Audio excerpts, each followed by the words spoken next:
জানেন এই 22 নং ওয়ার্ড আমার এই ওয়ার্ডের উপর দিয়ে আপনারা দেখেন একটা লাকসামের হাইওয়ে রোড, একটা ঢাকা চট্টগ্রামের হাইওয়ে রোড, একটা রেল লাইন এবং এই সমস্ত এই একটা 22 নং ওয়ার্ডের উপর দিয়ে এতগুলা রুট হওয়ার কারণে আজকে দেখুন আমাদের এই 22 নং ওয়ার্ডের বিভিন্ন জায়গায় বরুড়া, লাকসাম এবং হাজীগঞ্জ এবং বিভিন্ন জায়গা থেকে বিভিন্ন ওয়ার্ড থেকে মানুষ জায়গা জমিন কিনে এখানে বসতি করে দিয়ে এই জায়গাকে যানজট করেছে।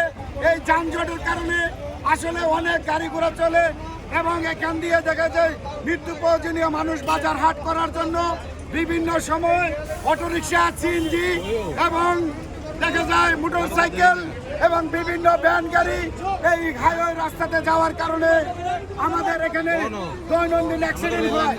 আমরা চাই মাননীয় যোগাযোগ মন্ত্রীর কাছে আমাদের দাবি হলো আমাদের এই বিশ্ব রোড হাইওয়ের পাশে যেন ছোট করে একটি রাস্তা করে দেয়।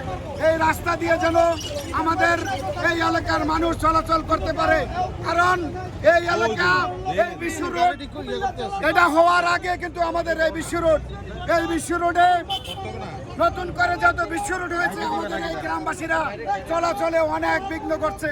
আমরা চাই এই এলাকায় এই রাস্তার সাইডে যেন ছোট করে রাস্তা করে দেওয়া হয়, না হয়তো দুর্বার আন্দোলনের মাধ্যমে আমরা এই কুমিল্লার এই আমাদের 22 নং ওয়ার্ডের মানুষের দাবি আমরা আদায় করে সারবো ইনশাল্লাহ। আপনারা জানেন আমাদের এই এলাকায় অনেক মন্ত্রী, অনেক এমপি, অনেক নেতৃবৃন্দ আছে, এই কুমিল্লাকে নেতৃত্ব দিয়ে আসছে। আমরা কখনো আমাদের ন্যায্য দাবি আমরা আদায় করতে পারি না। আজকে এই লাশ দেখেন, ঈদের পরে মানুষ ঈদ করতে যায়।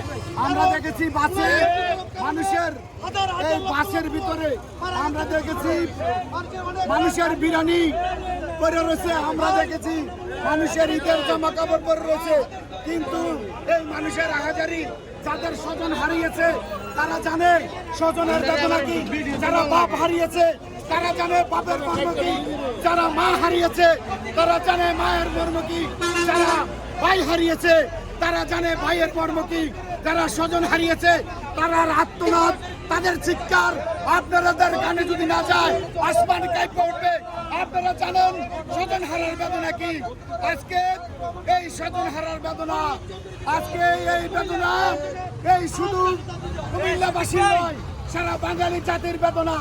এই সারা বাঙালি জাতি আজকে ফুসে উঠেছে এই রাস্তায়